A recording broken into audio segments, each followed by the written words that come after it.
Great. Well, I'll start us off with a quick welcome. Welcome to Courageous Conversations, and thank you to everyone who is here today and part of this. And thank you to all who organized this for part of the Hispanic Heritage Month. And that, for those of you who don't know, that's from September 15th to October 15th. And it's a time for us to celebrate and give tribute to the multiple generations of Hispanic Americans who really have influenced our society and culture and make our nation and society a better place. So the College of Social Work had a fabulous event in the lobby last week, and this is just a really continuation of our recognition and support of the diversity of our college, of our community, of our state, of our country. So without further ado, I want to pass this off to our Assistant Dean for Culture and Community Engagement, Professor Mathis. All right. Thank you for that welcome, Lisa, and opening and giving us a purpose. I'm just going to introduce our two speakers for today, our presenters in name only, and then they're going to do a further introduction. And we also have Betty Lanice. Wave your hand, Betty. She's going to keep us on track, and when we get to the Q&A portion of the program, she's going to help facilitate that. Okay. So my name's Assistant Dean. I'm Assistant Dean Keith Mathis for Culture and Community Engagement, and I would like to just introduce to you, and it's just a pleasure to be in their presence. And I'm just really grateful that they were able to do it and agree to do it. I didn't have to nudge anyone, and so again, thank you. And we have with us Dr. Juan Lebron. He's one of our alumnus of the master's program. And I'm just again introducing him name only. He'll give a further introduction. And we have Mr. Roberto Torres, who's also an alumnus of Florida State University and the College of Business. So without further ado, here are your presenters, Dr. Lebron and Mr. Torres. Take it, boys. Thank you. Thank you so much, Dean Mathis and Dean Shelby and everyone, the faculty, staff, community members, and students. It's an honor for me to be here as an alum of the College of Social Work at Florida State. I am floored to have this opportunity. So without further ado, I also want to recognize everyone impacted by this upcoming storm in the state of Florida. You are in my thoughts and prayers. My immediate family's in Tampa right now. They're all hunkered down. So we'll get through this and have an engaging conversation. So I think I hear some feedback. I think there's someone not muted, but I'm going to dive right in. My name is Juan Lebron, alumnus of the College of Social Work there at Florida State. What I want to do is share my screen real quick. I have a couple of slides that I would like to share with all of you. So let's see if it'll allow me to do that. You're able to see my screen, Dean Mathis? I see it. Okay, perfect. So I am a Boricua.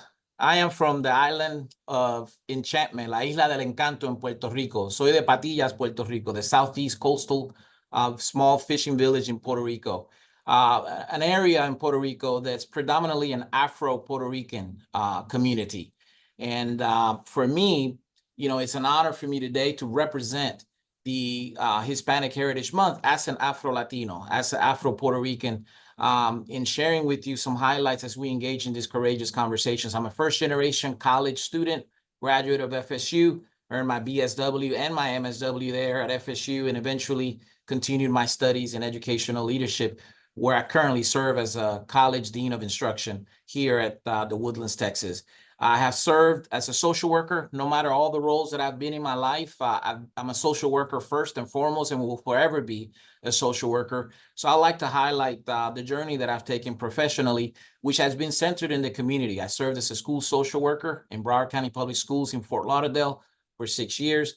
I also served as a district counselor there in Broward County Public Schools, then transitioned into the state of Texas, where I joined the faculty at Stephen F. Austin State University, Texas Southern University, and then eventually Lone Star College Montgomery, where I have served as a faculty counselor, professor, director of Transfer and Career Center, and now currently a dean of instruction.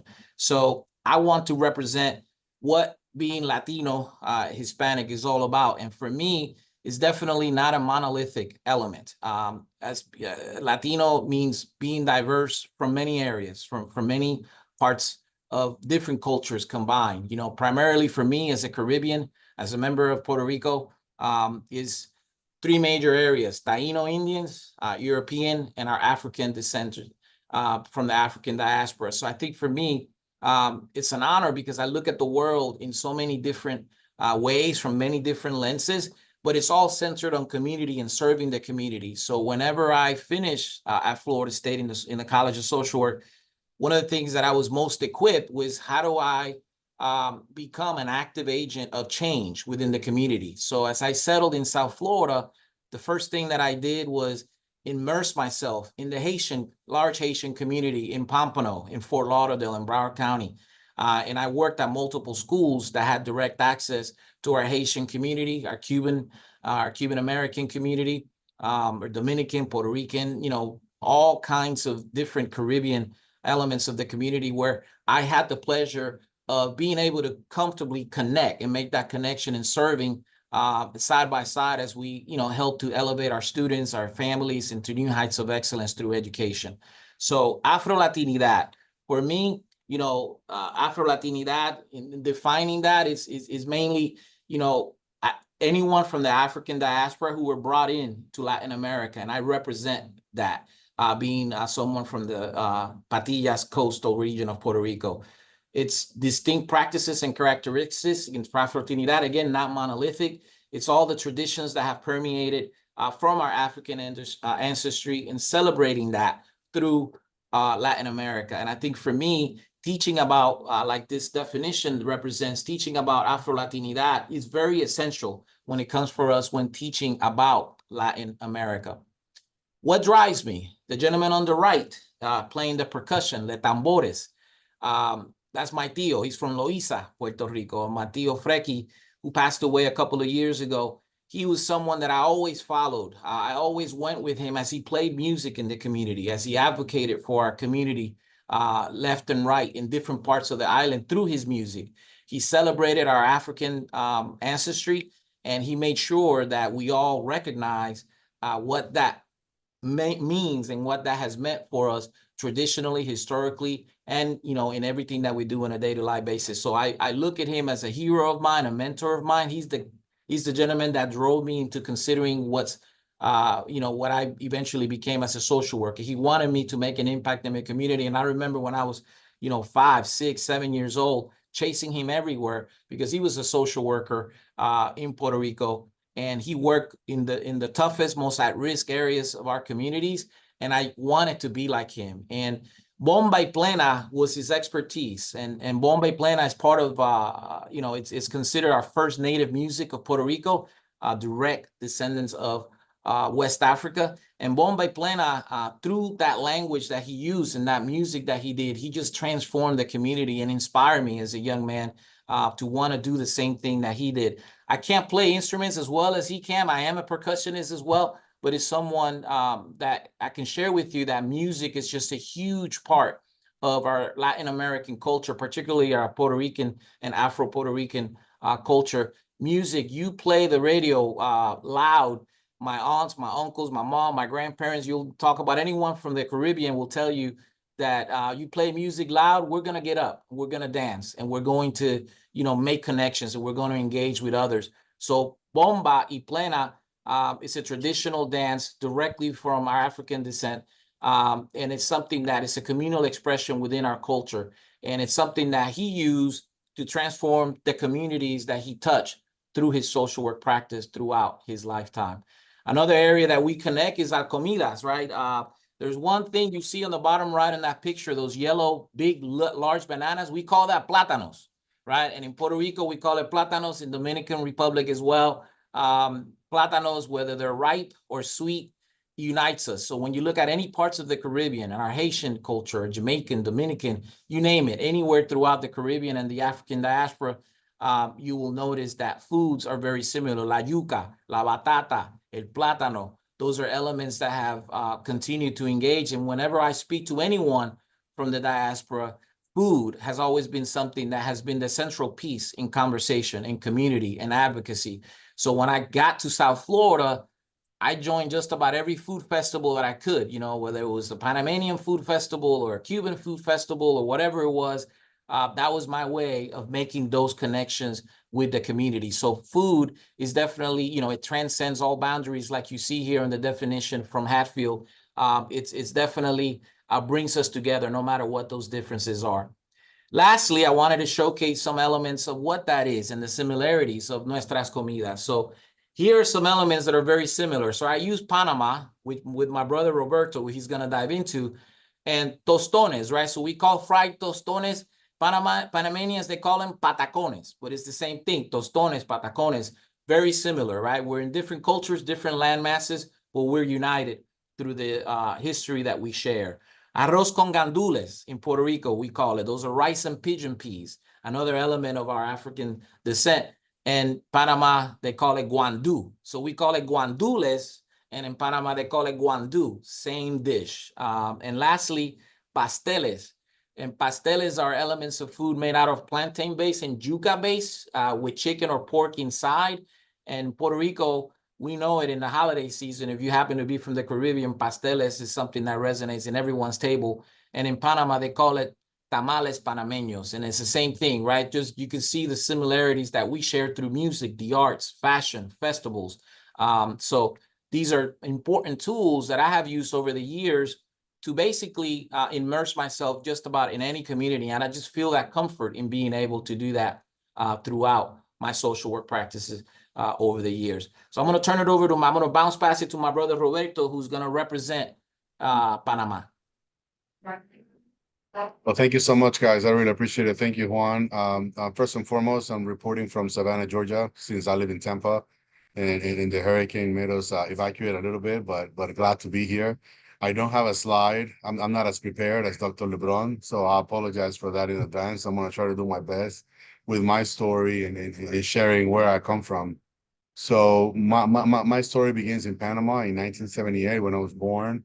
And I was there through K through 8, K through 12. And then I decided to come to the best university in the world, Florida State University, in 1998. Decided to study accounting and finance. So I was a double major degree from the College of Business. And then went to live in Miami, and then Fort Lauderdale, then Tampa, I'm sorry, West Palm. And then moved to Tampa in 2006. Worked as a public accountant for like about 8 years, and then decided to open my own business in 2014. What was striking about our similarities in our stories is that I met Juan in 1998 when we both joined the fraternity on the campus of Florida State. And the premise of the fraternity is not necessarily that it happened to be a Latino fraternity. It was actually a multicultural fraternity with different aspects of different people from all kinds of the different walks of lives. So the best thing that I can illustrate of what Latin America looks like in terms of apparel is the same thing as the United States. From somebody looking into the United States, they think it's one country, but we know it's 50 different states with 50 different ideas of what culture is, of what dialect is, of what food is, of what the different customs are. It's the same thing from Colombia to Panama to Costa Rica to Guatemala, Honduras, El Salvador, Nicaragua, Mexico, Belize. Every single one of them have a different idea of what their particular customs and culture is.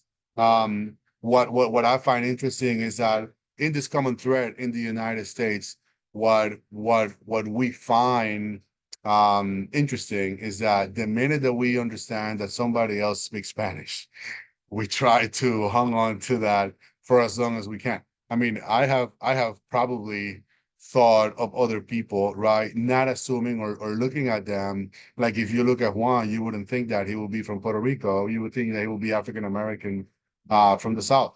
But I've seen other people, for example, that serve as our ACs. And I thought after a year and a half, I say, hey, David, so what part of Mexico are you from? He's like, Mexico, I'm not from Mexico, I'm from El Salvador.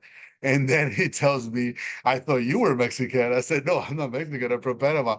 But you know, through different accents and the way that we correlate and the way that we put things together, we do understand that even though we're not a monolith, we try to gravitate amongst each other and try to figure out what are the similarities outside of the differences. pulling politics and geopolitical politics aside, I think our idea of inclusiveness in the United States is that we perhaps, especially first generation, as one's children and my children, they might not be, American enough to be here because they have another type of descendancy. But whenever they go back to our countries, they might not be pure enough to want to hang out with them. They might look at them as gringos, they might look at them as American. But then here we're looked at something else, even if we were born here. So we always struggling with how is it that we can have our own Latinidad, our own Afro-Latin identity, and how is it that we can project that without losing ourselves, and at the same time being productive member of society and trying to help enrich and bring a different perspective to whatever is the boardroom or whatever is the classroom or whatever is the higher education. But we have a unique perspective because we're citizens of the world. We have seen different things. We have understood different things. School of Social Work is a perfect example about how having courageous conversations to enhance what is it that looks like, whenever somebody decides the path that they want to take, whether they want to go into hospice or that they want to work for the federal government with veteran services, or whatever they want to work for a private enterprise. As a social worker, my ex-wife had the pleasure of also graduating from FSU, but then she joined University of South Florida as an MSW, and she ended up working across the street to the VA. So every time that there's a veteran that speaks Spanish, she's the one that kind of like is the first line of defense. Integrated services, whether she has to give them a bus pass or discharge planning or anything like that. Her heritage as a Puerto Rican allows her the opportunity to be able to connect better with those services.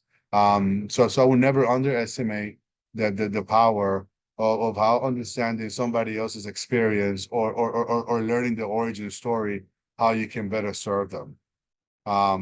Aside from that, I'm not a social worker. I'm actually an accountant. I'm a CPA, but I play a social worker on TV. I'm kidding.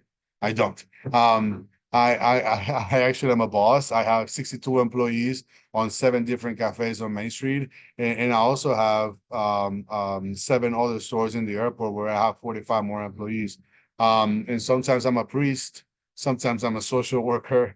Sometimes I happen to be, a case worker. Sometimes, I just need to lend a helpful ear. So understanding psychology and how important it is to meet somebody in a moment of crisis. Whenever they're having a breakdown or whenever they need a mental health day or understanding that most of our employees that hover between the $25,000 to $45,000 line are the section of the economy that, as the United Way describes them, they are asset limited, income constrained, employed. And this is just the working poor. They're $500 away from an accident that can leave them unemployed, homeless, or both. And whenever you try to think about that, what does that look like in Spanish? I happen to serve for an wonderful organization here in Tampa called the Hispanic Services Council. And the best way that I can describe it is the Angeles for Latinos. Anybody that's gotten within the last 5 years to Tampa, we help them how to navigate, get a job, to get an apartment, how to put their kids to school, how to find healthcare, because they have immigrated from another country, either fighting political prosecution or just leaving away a really bad situation. So whenever they get to Tampa, sometimes we're educated. Most of the time we have practiced other professions that here require boards or certifications. And like Juan said, we're not a monolith, but what binds us of unites us is that collective experience of what is it that it is to be Latino. And Latinos, like good ants, we build community. We build very complex community systems where we share resources. We know what's the best way to find out the food that we like, the food that is familiar, that is comfort from home, and then everything else after that. With that, we wanted to have a little bit of time to open up for questions. So unless one wanted to add something, that's all for me.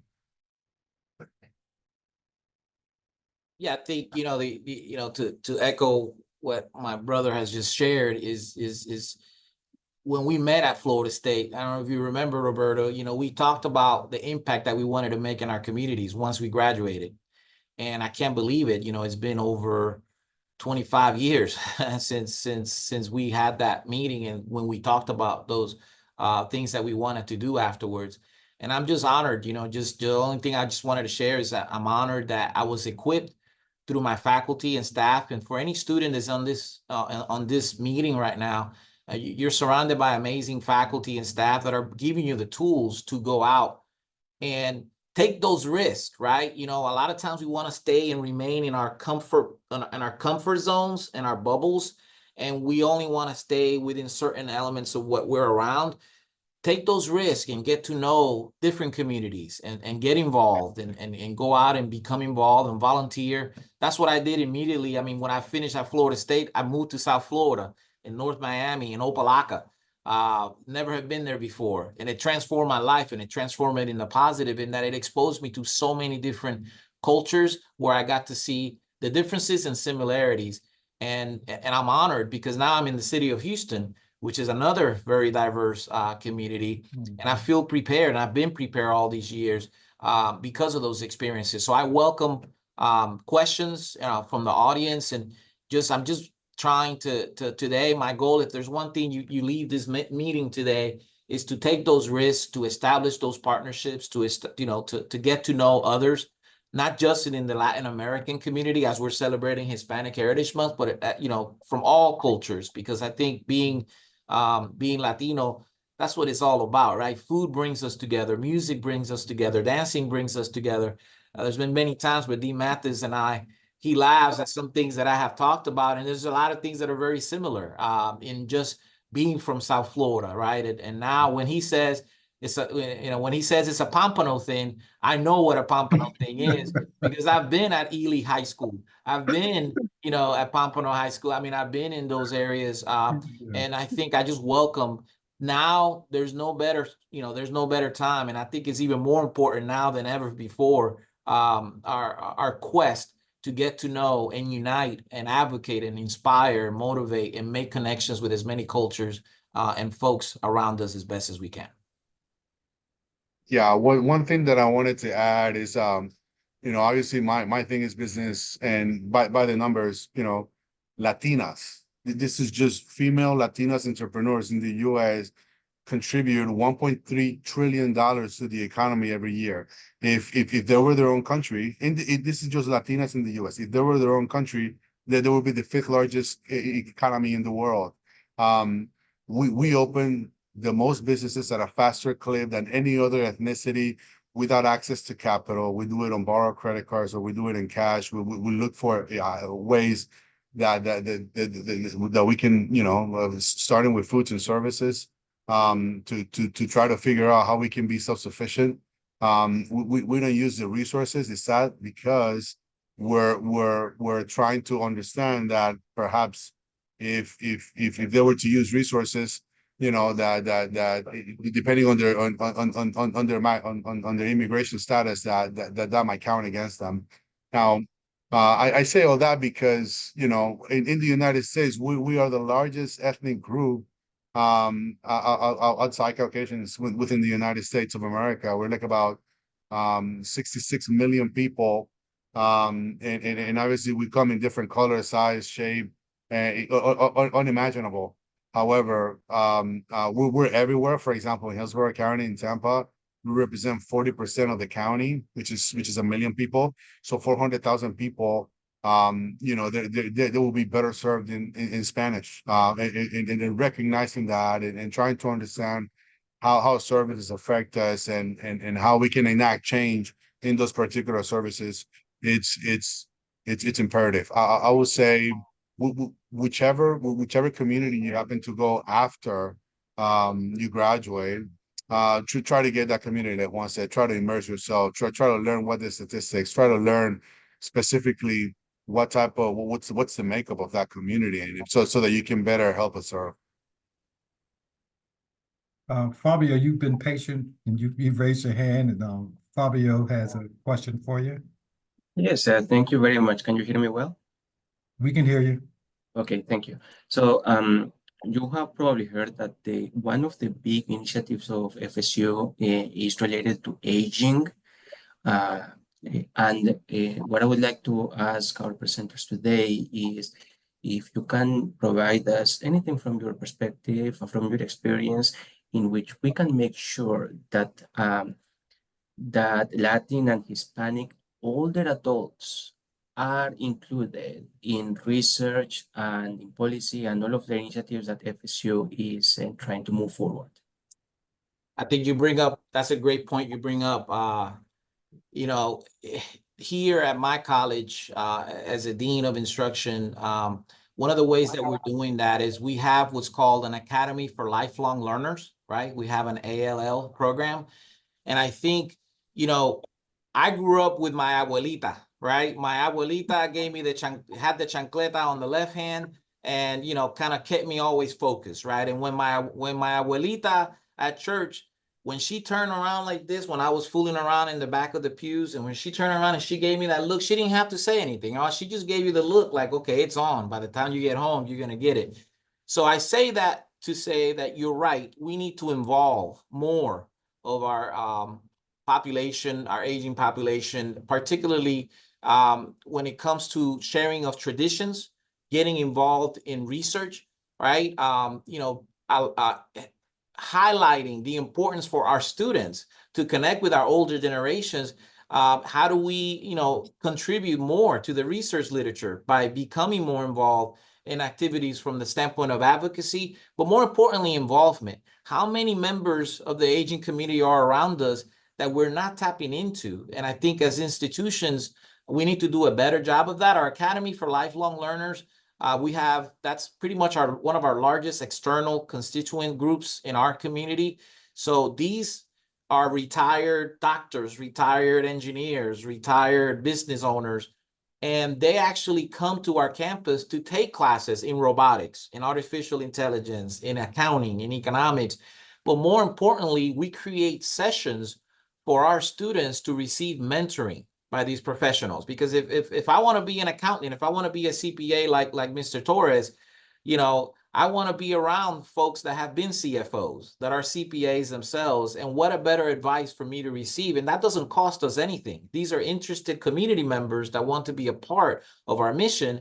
And our job is to connect our students to that population. And right now, you know, our new president is putting a lot of funding in that effort for our Academy for Lifelong Learners. So from the standpoint of, you know, I want to go more than just taking that aging and social work class that I remember taking, right? I want to do more. How do I get in front of my community members and fellow men and women who are retired, who I can learn from? Just like I learned from my abuelita, I want to be able to do the same thing in learning from our elder business owners and professionals that are all around us. And I'm excited to see where we go. But yes, Fabio, I think we have a long way to go on that. And I think we have to instill that love and passion even more with our students as they onboard to our programs, particularly in social work. Yeah, down at USF, I'm actually part of the Latino Community Action Committee, which is the presidential advisory role at the University of South Florida. And our three goals are simple. Number one, to recruit more students, kind of like the CARE program at Florida State University. That's the gold standard. That's what we would like to strive for. Number two is to recruit more faculty and staff that looks like us so that we can mirror the makeup of our community. And number three is to help the University of South Florida become a HSI, which is a Hispanic Service Institution. And the idea with that is to pair students with mentors so that we can give them digital skill sets. I mean, people come here between 40 and 45 and 50 years old. They don't know how to fill out a resume. They don't know how to fill out an application online. And unfortunately, that's the easiest, safest, best way. Nobody shows up at a place of business and try to fill out a paper application anymore. Giving them that those digital assets and those digital skill set to an aging population is imperative. All righty. We have two hands raised, Betty, Denise, and Iman Taylor. Hi, first of all, bienvenido. I'm glad you all are here. I am Cuban, born in Cuba, lived in Hialeah, sorry, not Broward, pero bueno. So my question to you all is, I have noticed that whenever at least in my family, in the Cuban family, you do not talk to strangers about your problems. How do you break that wall? Because I've gone to therapy and my mother looked at me like, how dare you? So, no, I can't. The reason why I can't talk to my parents or, my family is because I am how I am because of them. So I need a third party. You understand. So that's my question is how are you all trying to break through that, that it's okay to talk to a stranger? That's my question. I think education, it's probably the first one. For example, I sit on the board for Feeding Tampa Bay, which is an affiliate for Feeding America. And we serve a 10-county footprint area. We just unveiled a $62 million, 215,000 square foot facility that has the opportunity to move 150 million pounds of food. We equate 1 pound of food to 1 meal. And in that process, we find it extremely difficult to highlight food insecurity the same way how perhaps somebody that find it extremely difficult to imagine to say, hey, I can't even feed myself or I cannot feed my family.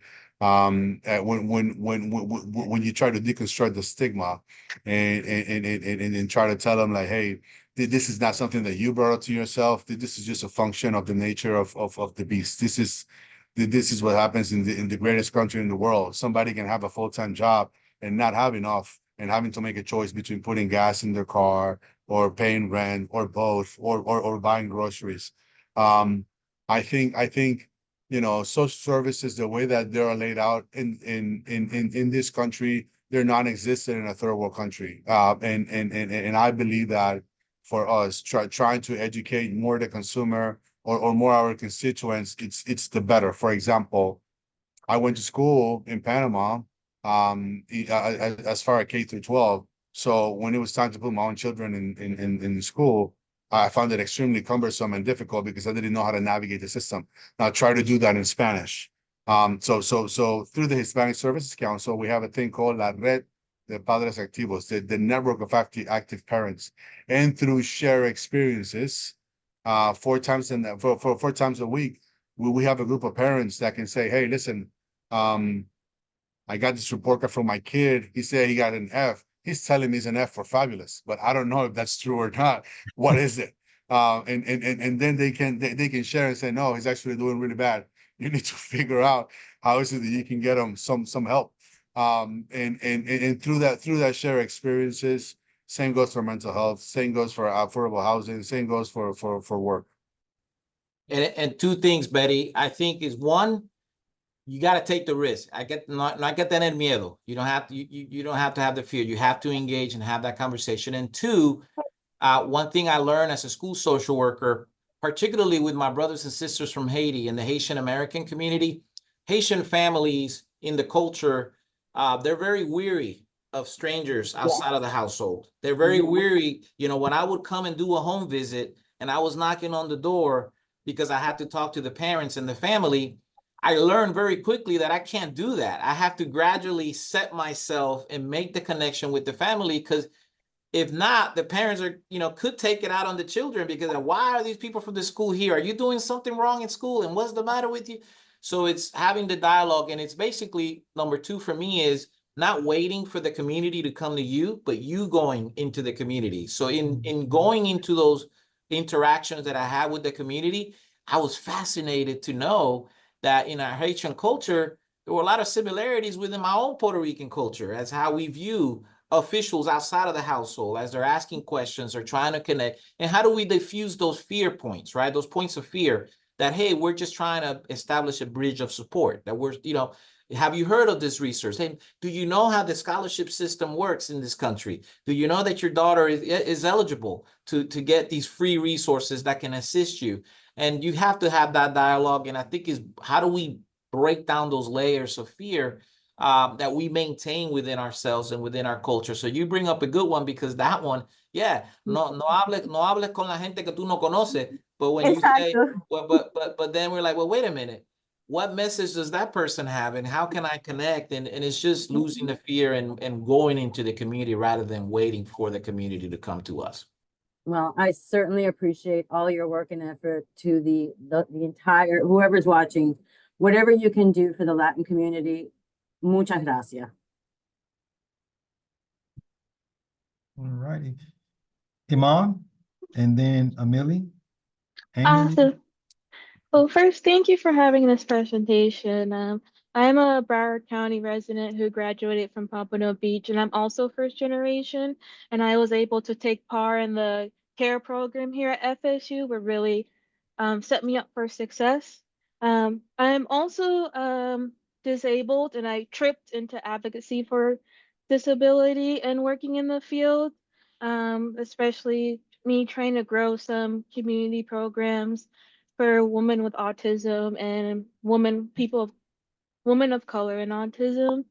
And I actually recently read a news article, and I don't know if you anyone heard about it, but the headline was about a student who was functionally illiterate, who was, attending and successfully participating in college, and she was actually a Latin American immigrant. I'm not particularly sure what country, but her parents didn't know English very well, and they didn't really know how to navigate the U.S.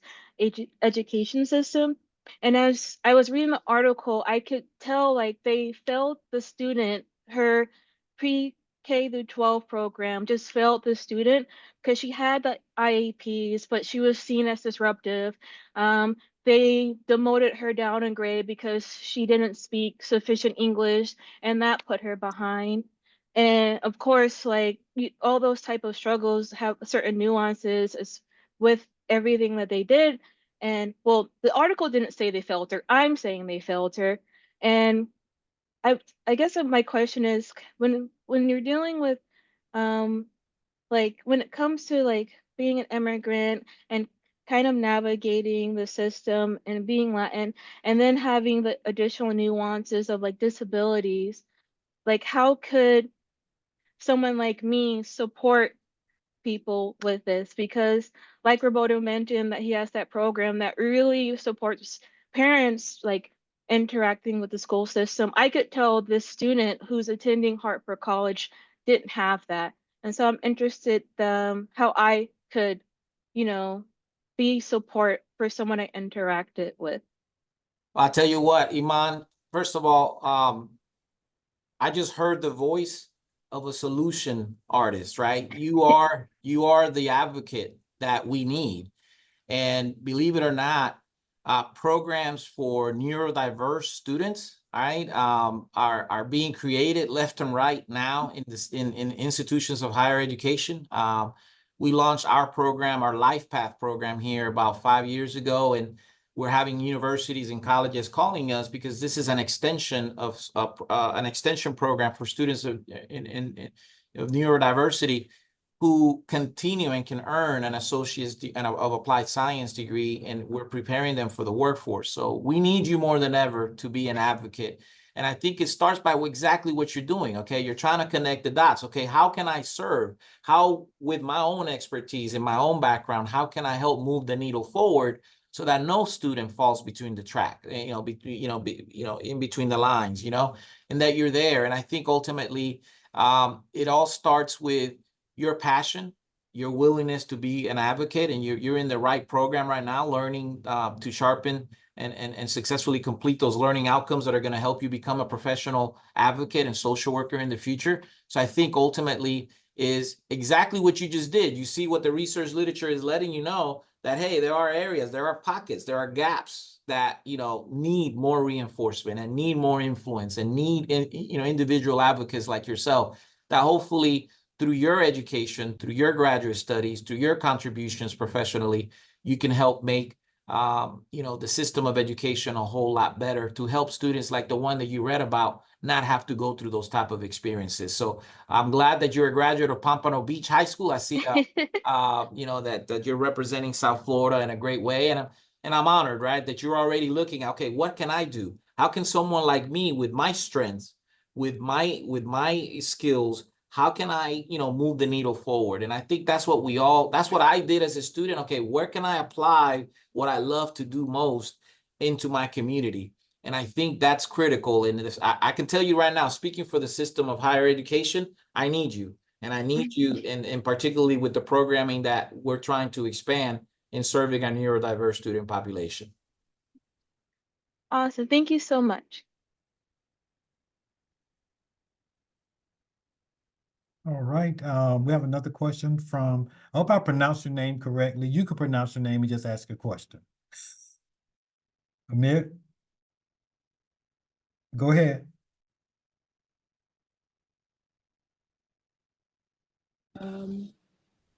Hello, can you hear me?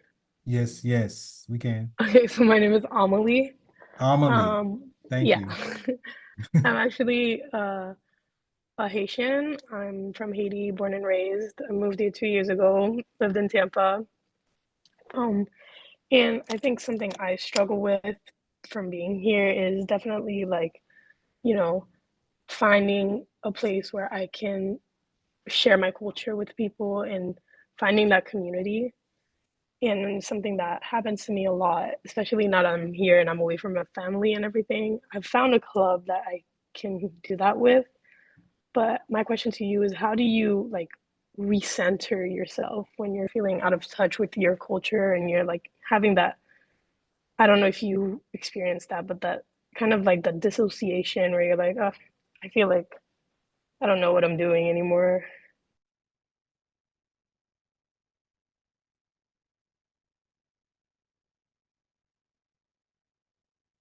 Roberto, you want to tackle that one first? Yeah, I can jump on that one. I mean, you know, for me, it's pretty simple. Whenever I feel like I'm not aligned with the mission or trying to question what is it, I have a couple quotes that I like to say use in case of emergency. Number one is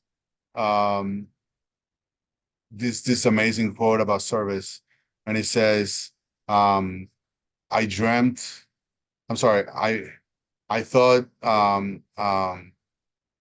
I thought that joy was service, and then I woke up, and then I realized that the act of service is joy. And taking that into account, you know, the work is the call to serve is big, but the ones that serve, we're very small. We're a very small group, mighty group, but very small. So leaning into that service always allows me the opportunity to recenter and refocus. In terms of culture, I like to think that, you know, always a meal, like Juan was saying earlier, allows me the opportunity to be teletransported to back in time and place to somewhere that nobody can take away from me, which is my experience. Sharing that with other people, it's always a really good idea, especially because, you know, sometimes we're thousands of miles removed away from our homes or wherever we came from, and we get an opportunity to say, okay, I'm gonna go home for a weekend just to recharge or read up or anything like that. Yeah, I think my brother Torres there said it perfectly. You know, I think also is making the connections no matter where you go, right? I've moved a lot through the Southeast in many ways. And one thing that's for certain, every city has a chamber of commerce. Every city has community boards. Every city has whatever the cultural group, there's a civic type of organization in that city. You know, like there's a Panamanian citizens group association here in Houston. There's a Haitian citizens group here in Houston. So no matter where I've been, I've always been able to, you know, reach out because I want to reach out and make a contact with others that share a similar background as mine, right? And I think, and it's not just necessarily only me keeping it with the Boricua experience, right, as a Puerto Rican. But you know, I want. Where's the Cuban American Association here in the city of Houston? Where's the Dominican? Because we share so much, right? And I think when we surround ourselves with other like-minded individuals that are wanting to make an impact in the community, like you're trying to do, Amelia, you know, it's critical that we do that. And I feel it, right? When I'm disconnected with my family back home in the island, you know, it's easy for me to pick up the phone and talk, but it's not the same. I think being around others that share those like-minded experiences makes it a smoother process. And those are going to be things that kind of go up and down and up and down. They're cyclical, but there's always a way that you can get involved and, you know, and to avoid being alienated, right? Because we want to be around people, and particularly if we're in the business of social work and business management, right? It's all about serving others. And how do we find those wells, like Roberto said, for us to volunteer, to serve, to mentor? There's always an elementary school, no matter how far you go, right? There's an opportunity for me to shape the minds of young people at those elementary school levels. And trust me, those principals are looking for you. They want you to be involved. So there's always a way that you can make a huge impact. And I think the school system and, you know, different agencies, United Way, women's shelters, I mean, you name it. There's just an array, the medical systems. There's always an opportunity for you to set your own footprints in how you want to serve. Okay. Thank you so much for that. That was really informative. I will definitely be applying that. All righty. Iman, did you have another question? Iman? Yes, I do have another question if we have the time. Go ahead. Okay. I guess my question is, like, I work at FSU and I worked for two different departments, and both are, well, I worked for the Office of Accessibilities for around a year, and now I'm working with ODL for distance learning. And I wanted to ask, I'm kind of in a position where I have to consistently advocate for like just certain like accessibility options and things like that. And so I guess my question is, because you know, dealing with government and budgets, and if it doesn't fit in the budget, then it's not going to happen. And even though like you can see a crucial need for it in the community or just for improving function in an institution, how do you kind of, I guess, combat that, or like generate ideas or convince people that this is definitely a worthy cause to kind of invest in?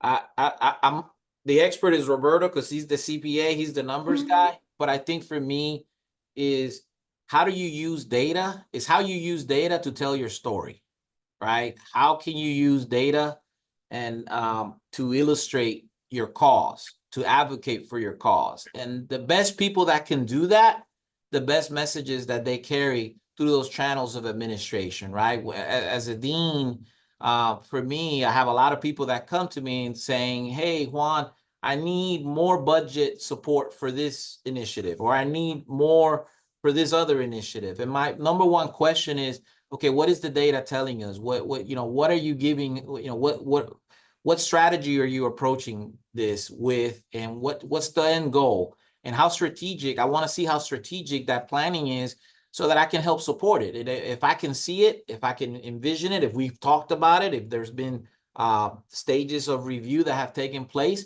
I always find it very beneficial. So the more that you can get around data, the more that you can learn data analytics to help you advocate, those budget decisions and requests actually become a little bit easier when you're very strategic, rather than you going up to a department or a chair or a chancellor or a provost. I need $50,000 for this. It's got to be more than that. It's got to be more than that question. So the more that you get around with preparing yourself in how to use data to tell your story, that's definitely an approach that I strongly recommend as a student. But let me hear from Roberto, because he's the expert on the money. No. I'm no expert. Listen, I can only share my experience. So this is a really good question. And as a young student, right? Allowing yourself the opportunity to have creative problem solving, it's paramount. It's gonna be a skill that you need to learn how to train. it's definitely a muscle that you need to learn how to flex. My first word of advice, it would be, you need to appeal to somebody else's sense of self essentially worthiness, or perhaps you need to appeal to their self-interest. What is it that they are aligned with, right? So for example, if you go to a higher up and say, hey, I have a request for X money on this particular thing, you need to understand what is it that it's trying to accomplish. And if they have goals set into that particular idea, then you need to align your cause with those goals, because the closer that you align your cause with that, the better it is. To give you an idea, the federal government, through the ACA, its mandate, they do a community health assessment nationwide. Every single community does that, and typically health systems are the ones that command that. And for example, in Tampa, a collection of Baker, Advent Health, TGH, they're the ones that kind of like undermine this community health assessment needs. And every 5 years, they come up with a list of 3 priorities, right? First one, I think, is mental health. Second one is food insecurity, and then the third one, it's nutrition services. Because what's their appeal? Their appeal is that they're trying to reduce the amount of healthcare visits through their EDs, through their emergency departments, so that they can, so that people don't end up with $2,500, $3,500 worth of bills just because they have chest pains. They're trying to understand what is it that they can do in the community, and how can they immerse themselves, so that they can find partners in the community, so that they can, instead of doubling up efforts, they can find people that can, for example, teach us, which have a high heart disease risk. We're more diabetes prone, and this all go into nutrition. How is it that we can advocate for not only healthy and nutritious food, but ethnically appropriate food, right? And perhaps this is the stat that I dumbfounded every time I say it. 50% of the meals that we consume in the United States are prepared by somebody else. So think about that. If you're homeless, and you don't have a place to cook your meals, that skyrockets. It's probably 80-90%. But if you're stable, if you have a home, perhaps you eat out, perhaps you eat in school, perhaps you're able to pick up dinner or lunch or breakfast or somewhere else. And if you're food insecure, your first line of defense might be a value meal through a quick service restaurant.